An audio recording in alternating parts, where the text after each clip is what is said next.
नमस्कार, आपके साथ मैं हूं प्रीति श्रीवास्तव। स्वागत है आप सभी का। रुक करेंगे खबरों की ओर। राहुल गांधी ने बुधवार को जम्मू कश्मीर के रामबन में रैली चुनाव की, आपको बता दें चुनावी रैली की है उन्होंने कहा देश में भाजपा और आरएसएस के लोग नफरत और हिंसा फैला रहे हैं, वो देश को बांटने का काम कर रहे हैं, हम इसे जोड़ेंगे। राहुल ने कहा प्रधानमंत्री मोदी पहले छाती फैलाकर चलते थे, लोकसभा चुनाव के बाद से अब कंधे झुकाकर आते हैं, बड़े बड़े भाषण देते हैं, इस बार संसद में सिर पर संविधान रखकर घसे।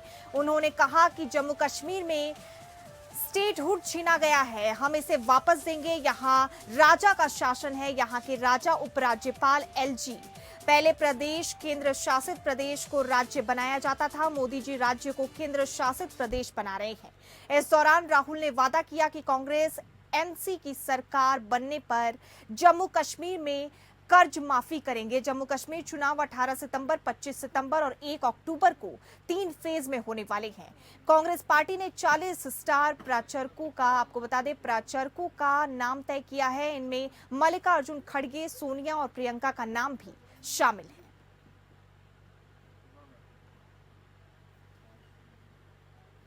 और इसी खबर पे ज्यादा अपडेट्स के साथ हमारे सहयोगी शेख दाऊद हमारे साथ जुड़ चुके हैं। दाऊद, क्या कुछ अपडेट है इस खबर को लेकर? राहुल गांधी ने जम्मू कश्मीर के रामबन में चुनावी रैली निकाली है, साथ ही भाजपा पर निशाना भी साधा है।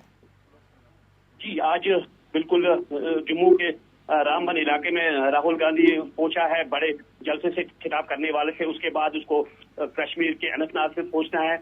तो इस वक्त हजारों की तादाद में वहां पे जो कांग्रेस के जो सपोर्टर है वो वहां पे पहुंच गए हैं। उसके साथ कांग्रेस के बड़े बड़े जो यहाँ जम्मू कश्मीर के लीडर वो भी मौजूद है। और वहां पे एक बहुत बड़ा स्टेटमेंट दिया है राहुल गांधी ने कि जो यहाँ पे आरएसएस और जो बीजेपी है वो यहाँ के लोगों में नफरत फैला रही है।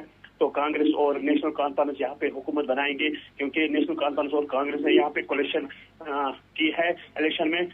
ये एक बहुत बड़ा बयान दिया यहाँ पे राहुल गांधी ने कि बीजेपी ने यहाँ पे 370 हटाया और 35 को यहाँ के लोगों में वो नफरत है। उन्होंने बोला कि हमें यकीन है कि यहाँ के लोग बीजेपी को वोट नहीं देंगे, वो यहाँ पे जम्मू कश्मीर में कांग्रेस सरकार को अपनाएंगे। जी, हमारे साथ जुड़ने के लिए और तमाम जानकारी हमारे दर्शकों के साथ साझा करने के लिए आपका बहुत बहुत धन्यवाद शेख।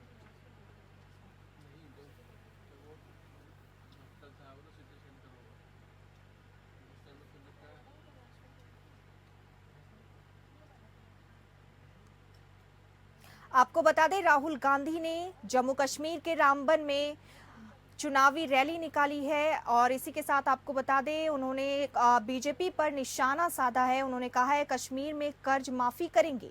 जम्मू कश्मीर चुनाव 18 सितंबर, 25 सितंबर और 1 अक्टूबर को 3 फेज में होने हैं। इसी के साथ आपको ये भी बता दें कांग्रेस पार्टी ने 40 स्टार प्रचारकों का नाम तय किया है।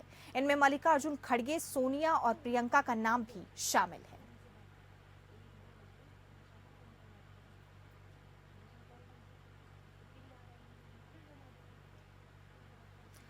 जम्मू कश्मीर के रामबन में चुनावी रैली निकाली है राहुल गांधी ने। आपको बता दें बीजेपी पर उन्होंने निशाना साधा है। राहुल गांधी ने बुधवार को जम्मू कश्मीर के रामबन में चुनावी रैली निकाली और साथ ही उन्होंने कहा देश में भाजपा और आरएसएस के लोग नफरत और हिंसा फैला रहे हैं, वो देश को बांटने का काम कर रहे हैं, हम इसे जोड़ेंगे। राहुल ने कहा प्रधानमंत्री मोदी पहले छाती फैलाकर चलते थे, लोकसभा चुनाव के बाद अब वो कंधे झुकाकर आते हैं, पहले बड़े बड़े भाषण देते थे, इस बार संसद में सिर पर संविधान रखकर घुसे।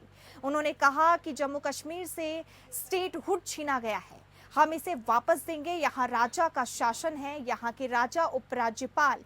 पहले केंद्र शासित प्रदेश को राज्य बनाया जाता था, मोदी जी राज्य को केंद्र शासित प्रदेश बना रहे हैं। इस दौरान राहुल ने वादा किया कि कांग्रेस एनसी की सरकार बनने पर जम्मू कश्मीर में कर्ज माफी करेंगे। जम्मू कश्मीर चुनाव 18 सितंबर, 25 सितंबर और 1 अक्टूबर को 3 फेज में होने हैं। साथ ही आपको ये भी बता दें कि कांग्रेस पार्टी ने 40 स्टार प्रचारकों का नाम तय किया है, जिनमें मल्लिकार्जुन खड़गे, सोनिया और प्रियंका का नाम भी शामिल है।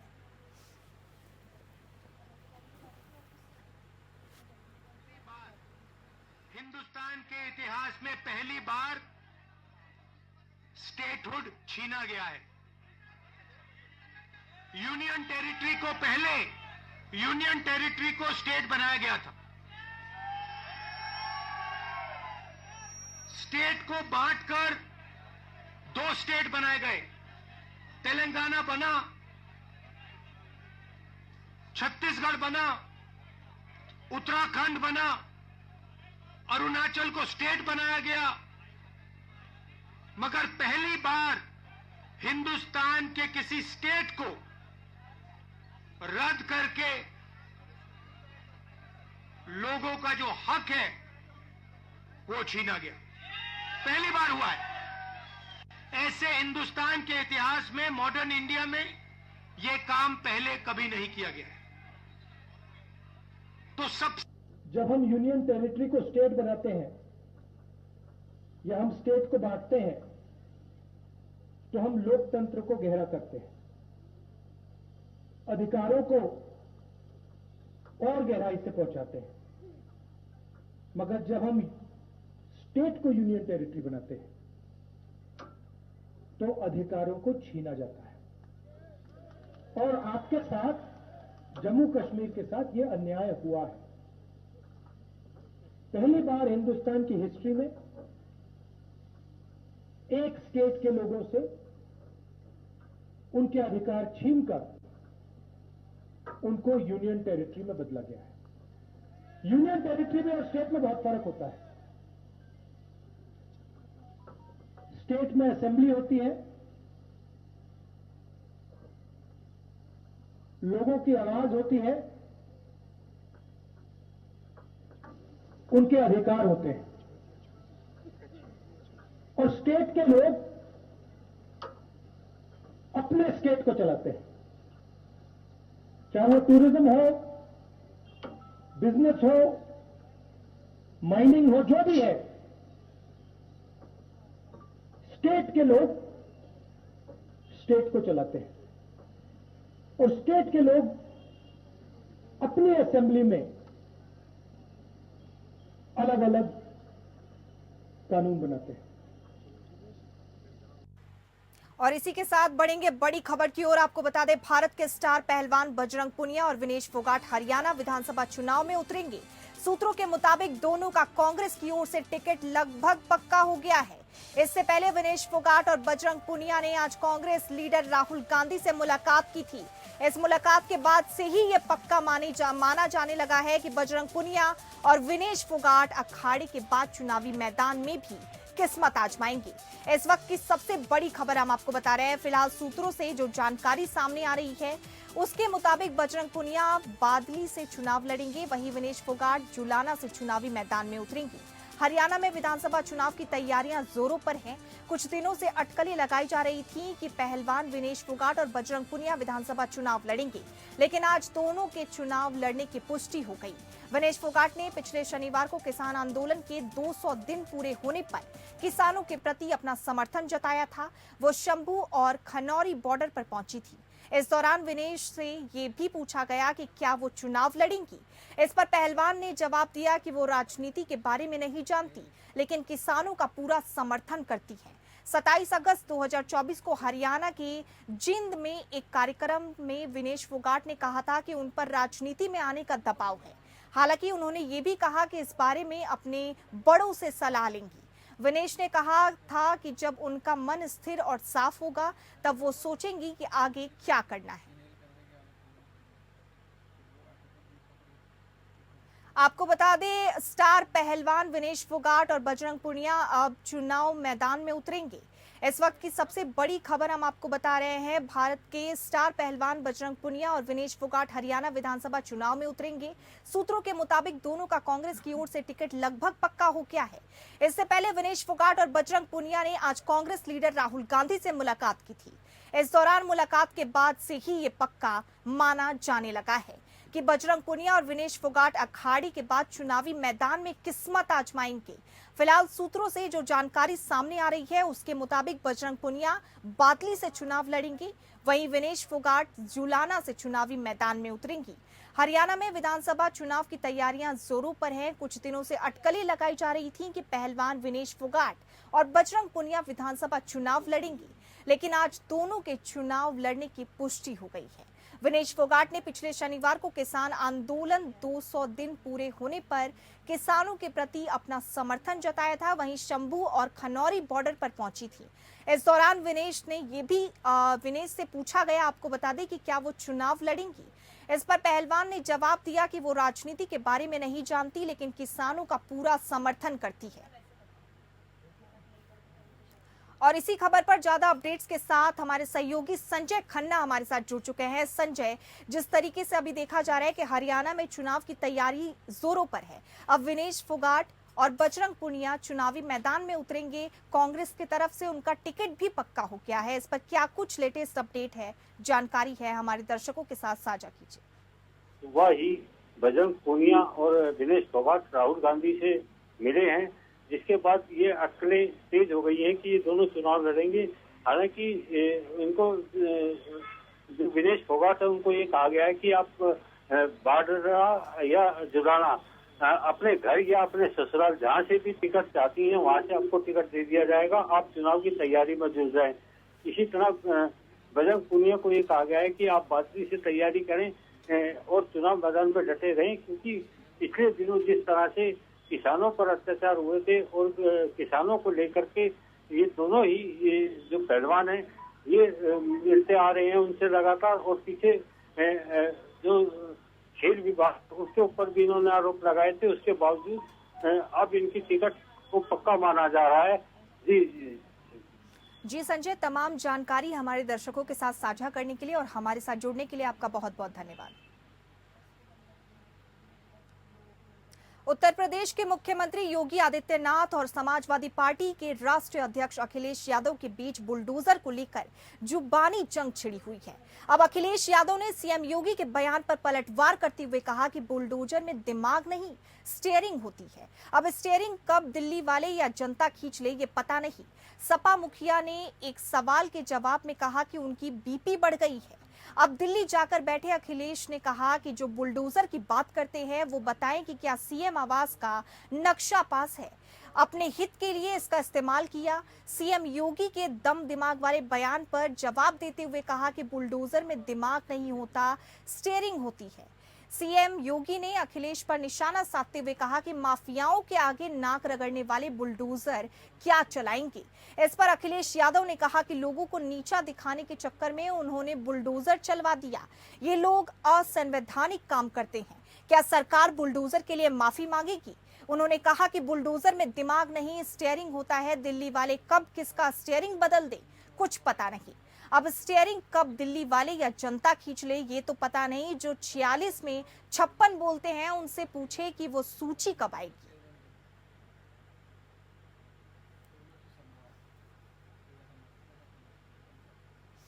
आपको बता दें, सीएम योगी और अखिलेश यादव लगातार एक दूसरे पर तंज कसते हुए नजर आ रहे हैं। एक तरफ सीएम योगी कह रहे हैं कि माफियाओं के आगे नाक रगड़ने वाले क्या जाने कि बुलडोजर कैसे चलाते हैं। दूसरी तरफ अखिलेश यादव भी उन पर निशाना साधते हुए काफी कुछ कह रहे हैं। उत्तर प्रदेश के मुख्यमंत्री योगी आदित्यनाथ और समाजवादी पार्टी के राष्ट्रीय अध्यक्ष अखिलेश यादव के बीच बुलडोजर को लेकर जुबानी जंग छिड़ चुकी है।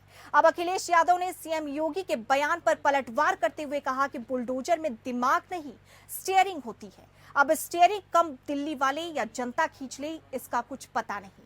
सपा मुखिया ने एक सवाल के जवाब में कहा कि उनकी बीपी बढ़ गई है। अब दिल्ली जाकर बैठे अखिलेश ने कहा कि जो बुलडोजर की बात करते हैं वो बताएं कि क्या सीएम आवास का नक्शा पास है। अपने हित के लिए इसका इस्तेमाल किया। सीएम योगी के दम दिमाग वाले बयान पर जवाब देते हुए कहा कि बुलडोजर में दिमाग नहीं होता, स्टीयरिंग होती है। सीएम योगी ने अखिलेश पर निशाना साधते हुए कहा कि माफिया के आगे नाक रगड़ने वाले बुलडोजर क्या चलाएंगे। इस पर अखिलेश यादव ने कहा कि लोगों को नीचा दिखाने के चक्कर में उन्होंने बुलडोजर चलवा दिया। ये लोग असंवैधानिक काम करते हैं। क्या सरकार बुलडोजर के लिए माफी मांगेगी? उन्होंने कहा कि बुलडोजर में दिमाग नहीं, स्टीयरिंग होता है। दिल्ली वाले कब किसका स्टीयरिंग बदल दे कुछ पता नहीं। अब स्टीयरिंग कब दिल्ली वाले या जनता खींच ले इसका भी कुछ पता नहीं। जो 46 में 56 बोलते हैं उनसे पूछे कि वो सूची कब आएगी।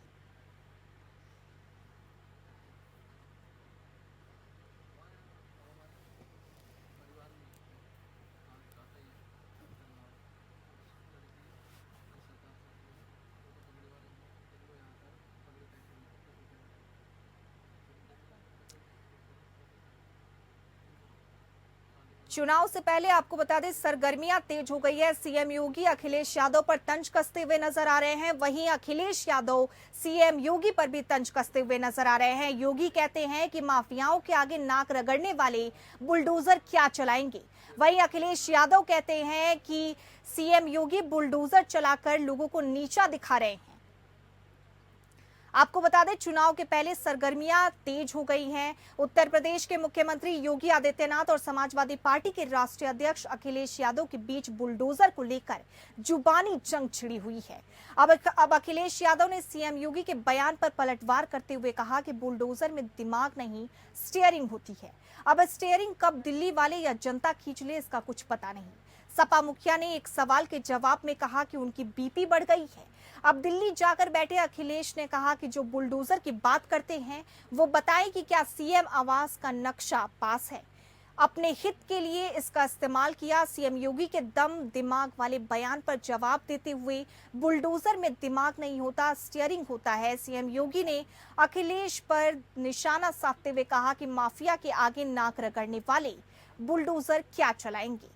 इस पर अखिलेश यादव ने कहा कि लोगों को नीचा दिखाने के चक्कर में उन्होंने बुलडोजर चलवा दिया। ये लोग असंवैधानिक काम करते हैं। क्या सरकार बुलडोजर के लिए माफी मांगेगी? उन्होंने कहा कि बुलडोजर में दिमाग नहीं स्टीयरिंग होता है। दिल्ली वाले कब किसका स्टीयरिंग बदल दें कुछ पता नहीं। अब स्टीयरिंग कब दिल्ली वाले या जनता खींच ले इसका भी कुछ पता नहीं। जो 46 में 56 बोलते हैं उनसे पूछे कि क्या सूची कब आएगी।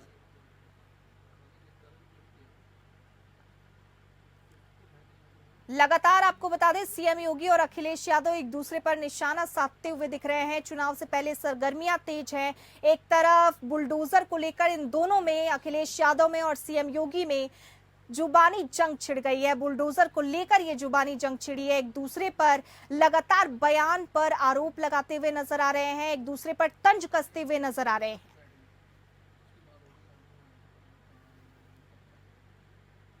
और इसी खबर पर ज्यादा जानकारी के साथ हमारे संवाददाता, विशेष संवाददाता आनंद सिंह हमारे साथ जुड़ चुके हैं। आनंद, जिस तरीके से अभी चुनाव के पहले देखा जा रहा है कि सीएम योगी अखिलेश यादव पर तंज कस रहे हैं, दूसरी तरफ अखिलेश यादव सीएम योगी पर तंज कसते हुए नजर आ रहे हैं।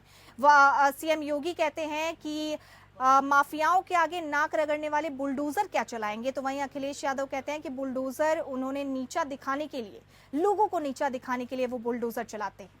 आनंद। बिल्कुल प्रीति, देखिए मुख्यमंत्री योगी आदित्यनाथ ने न सिर्फ हमला बोला है बहुत बल्कि तीखा हमला बोला है समाजवादी पार्टी के ऊपर, अखिलेश यादव के ऊपर। और बुलडोजर का तंज कसते हुए उन्होंने स्पष्ट तौर पर यह कहा है कि बुलडोजर चलाने के लिए बुलडोजर जैसा हौसला चाहिए, और ये हौसला समाजवादी पार्टी के भीतर नहीं है, क्योंकि लूट खसोट की उनकी प्रवृत्ति रही है। और न सिर्फ अखिलेश यादव बल्कि शिवपाल यादव को भी उन्होंने लपेटे में लिया और ये कहा कि समाजवादी पार्टी जो है वो अराजकता की पार्टी है, लूट खसोट की पार्टी है, और जो 2017 से पहले जब तक इनकी सरकार रही जंगल राज उत्तर प्रदेश में कायम रहा। ये मुख्यमंत्री योगी आदित्यनाथ का बयान ऐसे समय में आया जब अखिलेश यादव ने बुलडोजर एक्शन को लेकर सवाल उठाए और ये कहा कि बुलडोजर जब सरकार बदलेगी तो जो बुलडोजर का मुंह है वो गोरखपुर की तरफ किया जाएगा।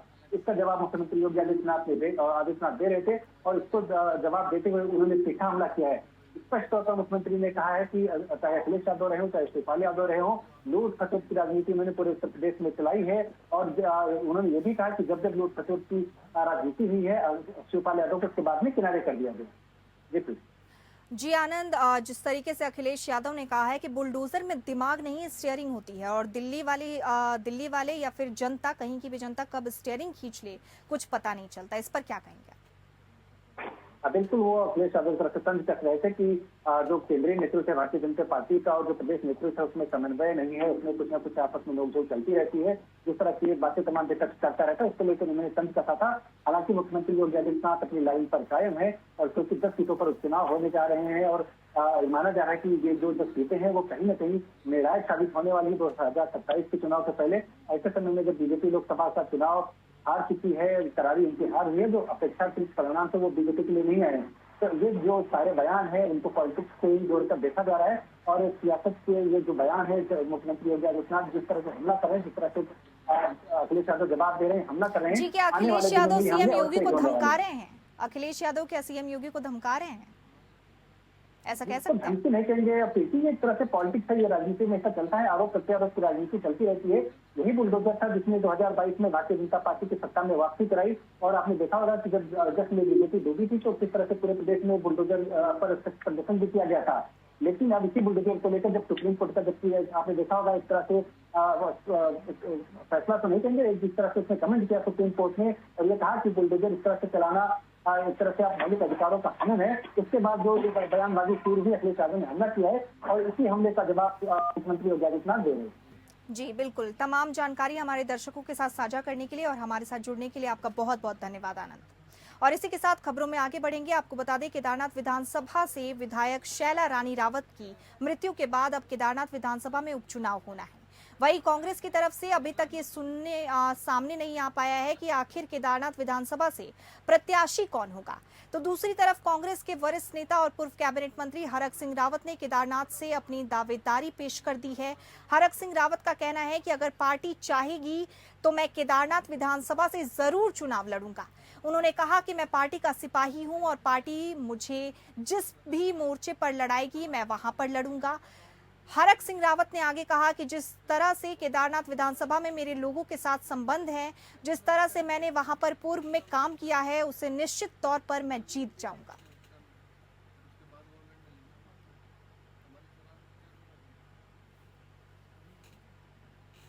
पूर्व कैबिनेट मंत्री हरक सिंह रावत के द्वारा ईडी में पेश होने पर भाजपा प्रदेश अध्यक्ष महेंद्र भट्ट ने आभार व्यक्त किया। हरक सिंह ईडी को सहयोग कर रहे हैं। हरक सिंह रावत की मांग पर ईडी पाखरू रेंज में हुए अवैध पेड़ कटान और अवैध निर्माण की जांच कर रही है। जो तथ्य हरक सिंह रावत के पास हैं, उन्हें ईडी के सामने रखना चाहिए। पूरा उत्तराखंड भी चाहता है कि इस मामले में दूध का दूध और पानी का पानी हो। अब जब मामले की सीबीआई और ईडी के द्वारा आपको बता दें जांच की जा रही है, तो मामले पर राजनीति नहीं होनी चाहिए।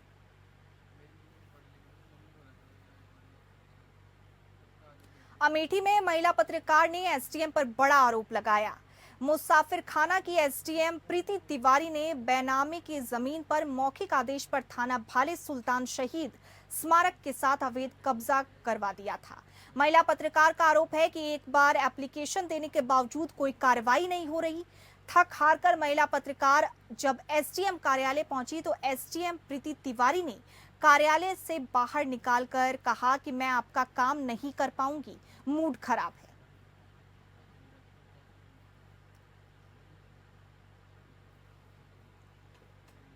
किसी ने सच ही कहा है कि प्यार क्या से क्या ना करवा दे। प्यार में इतनी ताकत है कि कोई भी इसे पाने के लिए या तो गलत रास्ते पर चल देता है या फिर सही रास्ते पर, या फिर गलत रास्तों से ही रास्तों पर आ जाता है, फिर चाहे प्यार में पड़ा वो इंसान नक्सली ही क्यों ना हो। ऐसा ही एक मामला झारखंड के नक्सलियों के बीच से सामने निकल कर आ रहा है। तो आपको बता दें, टीएसपीसी संगठन का एक कुख्यात राहुल गंजू उर्फ खलील ने रांची पुलिस के समक्ष आत्मसमर्पण कर दिया है। लेकिन अचानक से संगठन छोड़ मुख्य धारा में शामिल होने के लिए राहुल ने जो वजह बताई वो जानकर आप भी हैरान हो जाएंगे, इस बात पर भरोसा नहीं करेंगे। लेकिन आखिर प्यार की ताकत के आगे सभी को क्या कुछ करना पड़ जाता है। बता दें कि राहुल गंजू पिछले 4 सालों से टीएसपीसी से जुड़ा हुआ था और उसके ऊपर 21 मामले दर्ज हैं। ऐसे में राहुल गंजू का संगठन छोड़कर रांची एसएसपी और सीआरपीएफ के कमांडेंट के समक्ष आत्मसमर्पण करने से रांची पुलिस को नक्सलवाद में तो बड़ी सफलता मिल गई। लेकिन पुलिस की इस सफलता के पीछे असल में राहुल गंजू की मां और उसकी प्रेमिका का हाथ है। राहुल की मां और प्रेमिका ने राहुल गंजू को सरेंडर करने के लिए प्रेरित किया, जिस कारण ही उसने आतंक का रास्ता छोड़ दिया और मुख्य धारा में शामिल होने के लिए तैयार हो गया।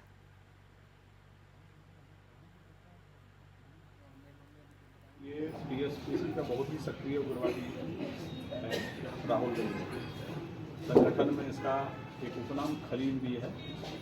ये कुल मिलाकर आप देखेंगे तो कई कांडों में टीएसपीसी के पुलिस ने इस पर या तो आरोप पत्र समर्पित किया है, ये कांड में वांछित है। कुल 21 कांड इसके विरुद्ध दर्ज हैं।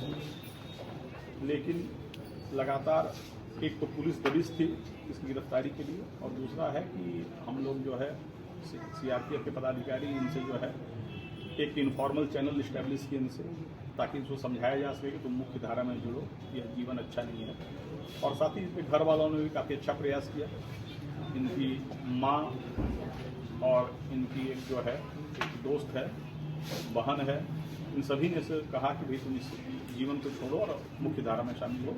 इसको इसने स्वीकार किया और अपनी इच्छा से इसने जो है सरेंडर किया है।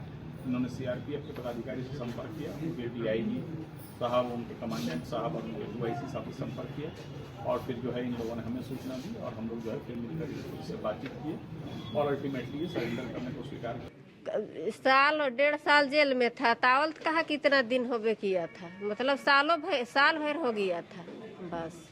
उसका बाद में फिर साल भर इधर हुआ बस। बीच में घर भी आते? नहीं, घर नहीं आता था, इसलिए नहीं हम सिलेंडर करवा दिए। नहीं, हम लोग से कहियो फोन से बात उत नहीं करते थे, कब्बो नहीं। और इसी के साथ इस बुलेटिन में फिलहाल इतना ही। नमस्कार।